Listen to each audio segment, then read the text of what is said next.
Assalamualaikum warahmatullahi wabarakatuh. Perkenalkan, nama saya Sulistiana dengan NIM A321240069. Saya dari Fakultas Keguruan dan Ilmu Pendidikan dari Program Studi Pendidikan Pancasila dan Kewarganegaraan.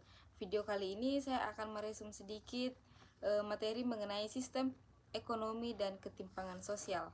Nah, sistem ekonomi merupakan cara yang digunakan suatu negara untuk mengatur kegiatan produksi, distribusi, dan konsumsi guna memenuhi kebutuhan masyarakat. Tujuan utamanya adalah mencapai kesejahteraan yang adil dan merata. Secara umum, terdapat beberapa jenis sistem ekonomi. Yang pertama ada sistem ekonomi internasional, sistem ekonomi pasar, sistem ekonomi terpusat, sistem ekonomi campuran. Nah, Indonesia sendiri menerapkan sistem ekonomi Pancasila yang menekankan keseimbangan antara kepentingan individu dan negara serta berlandasan pada keadilan sosial. Namun, dalam pelaksanaannya sistem ekonomi seringkali menimbulkan ketimpangan sosial, yaitu kondisi adanya kesenjangan dalam pendapat, kesempatan, dan kesejahteraan masyarakat. Ketimpangan ini dapat dilihat dari perbedaan antara kelompok kaya dan miskin, ketimpangan pembangunan antara wilayah, desa, dan kota. Nah, selanjutnya ada ketimpangan sosial juga dijelaskan melalui beberapa teori.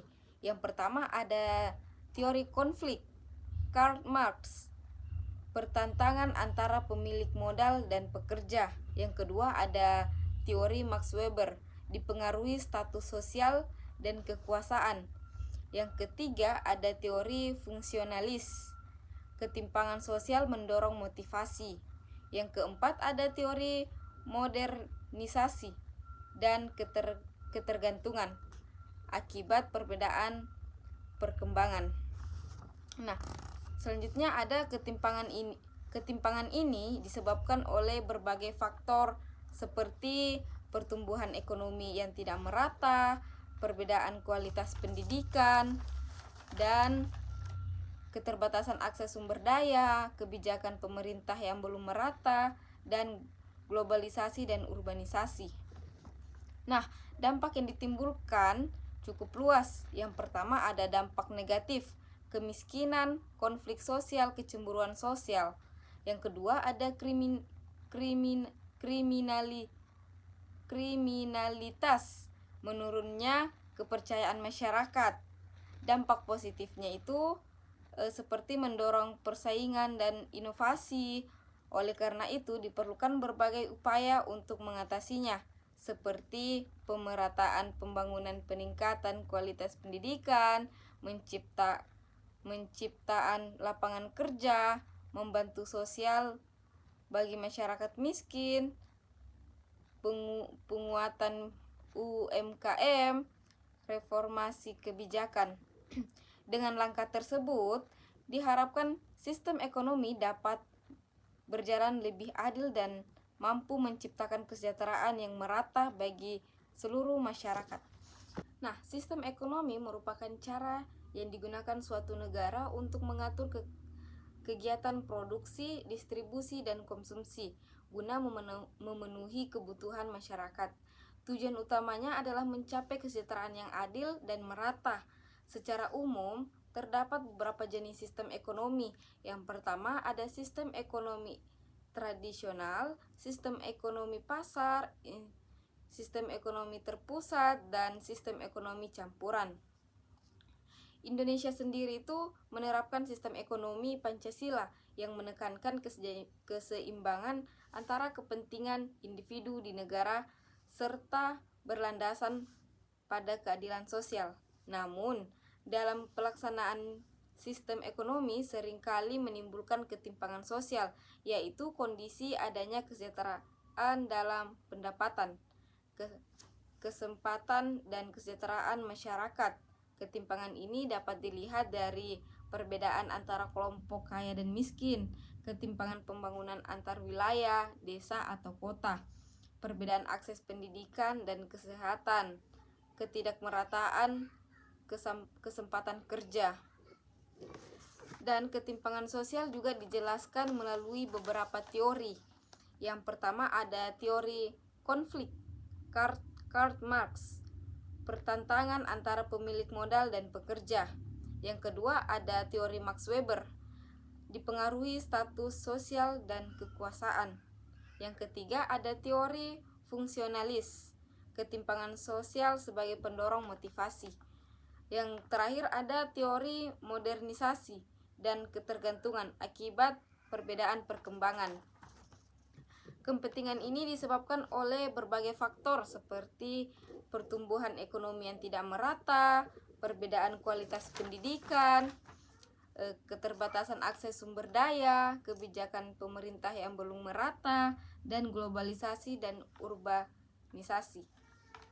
Nah, ada dampak yang ditimbulkan cukup luas, yaitu seperti dampak negatifnya kemiskinan, konflik sosial, kecemburuan sosial. Yang kedua ada kriminalitas, menurunnya kepercayaan masyarakat. Dan dampak positifnya itu mendorong persaingan dan inovasi. Oleh karena itu diperlukan berbagai upaya untuk mengatasinya, seperti pemerataan pembangunan, meningkatkan kualitas pendidikan, menciptakan lapangan kerja, membantu sosial bagi masyarakat miskin, menguatan UMKM, reformasi kebijakan. Dengan langkah ini diharapkan sistem ekonomi dapat berjalan lebih adil dan mampu menciptakan kesejahteraan yang mereka bagi seluruh masyarakat. Nah, kita masuk materi yang kedua, yaitu urbanisasi di Indonesia. Urbanisasi merupakan fenomena perpindahan penduduk dari wilayah pedesaan ke perkotaan yang terjadi sebagai bagian dari proses perkembangan dan modernisasi suatu negara. Urbanisasi tidak hanya berdampak pada jumlah penduduk di kota, tetapi juga membawa perubahan dalam pola pikir, pola ekonomi yang lebih kompleks dibandingkan desa, sehingga menarik banyak penduduk untuk datang dengan harapan memperoleh kehidupan yang lebih baik. Proses urbanisasi dipengaruhi oleh beberapa faktor utama. Yang pertama ada faktor dari desa, keterbatasan kesempatan kerja, rendahnya pendapatan, serta kurangnya fasilitas pendidikan atau kesehatan. Yang kedua ada faktor dari perkotaan, tersedianya lapangan kerja yang lebih beragam, serta fasilitas yang lebih lengkap, serta peluang peningkatan taraf hidup. Dalam perkembangannya, urbanisasi memberi dampak yang lebih cukup signifikan antara lain. Yang pertama ada dampak positif, meningkatkan aktivitas ekonomi, mempercepat pembangunan kota, membuka peluang usaha, serta mendorong kemajuan teknologi dan pendidikan. Yang kedua ada dampak negatif, menimbulkan kepadatan penduduk, meningkatkan angka pengangguran, munculnya kawasan kemacetan, serta meningkatkan permasalahan sosial. Fenomena ini dapat dilihat dari berbagai kondisi di Indonesia. Seperti yang pertama, arus pendatang baru ke kota besar setelah momen tertentu yang seperti Idul Fitri atau hal-hal lain. Pertumbuhan kawasan industri yang menarik tenaga kerja adalah jumlah besar, meningkatkan beban kota besar akibat jumlah penduduk yang tidak sebanding dengan keterbatasan fasilitas.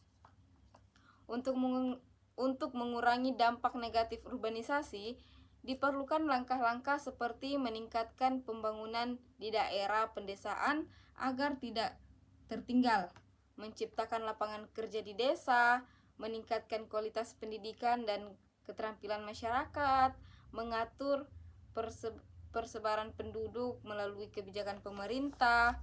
Dengan pengelolaan yang baik, urbanisasi dapat menjadi peluang bagi pembangunan nasional, bukan hanya sebagai sumber masalah, tetapi sebagai proses yang mendorong kemajuan ekonomi dan kesejahteraan masyarakat